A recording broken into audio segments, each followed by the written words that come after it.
സംസ്ഥാനത്ത് മിൽമ പാൽ വില വർധനവ് പ്രാബല്യത്തിലേക്ക്. ഈ മാസം 21-ന് പുതുക്കിയ വില നിലവിൽ വരും. 4 രൂപ വർദ്ധിപ്പിക്കാനാണ് തീരുമാനം.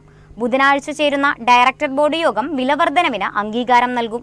ഏറെ നാളത്തെ ചർച്ചകൾക്ക് ശേഷമാണ് മിൽമ പാലിന്റെ വില വർദ്ധിപ്പിക്കുന്നത്. മുൻ നിശ്ചയിച്ചപ്രകാരം 4 രൂപ വർദ്ധിപ്പിക്കാനാണ് തീരുമാനം. കഴിഞ്ഞ ഏപ്രിലിൽ ചേർന്ന യോഗത്തിൽ നിയമസഭാ തിരഞ്ഞെടുപ്പ് ഫലപ്രഖ്യാപനത്തിന് ശേഷം വില വർദ്ധിപ്പിക്കാൻ തീരുമാനിച്ചിരുന്നു.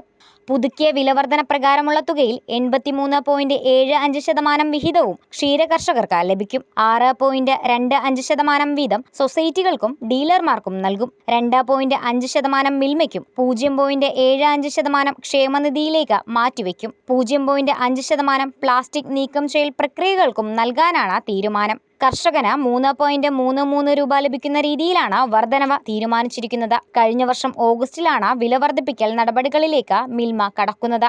ശേഷം നിയോഗിച്ച 3-അംഗ പഠന സമിതിയുടെ റിപ്പോർട്ടിന്റെ അടിസ്ഥാനത്തിലാണ് നിലവിലെ വില വർധന. ഇതോടെ ലിറ്ററിന് മിൽമ പാലിന്റെ വില 56 രൂപയാകും. പാലിന് വില വർദ്ധിക്കുന്നതോടെ മിൽമ പുറത്തിറക്കുന്ന മറ്റ് ഉൽപ്പന്നങ്ങൾക്കും ആനുപാതികമായി വില വർദ്ധിക്കും.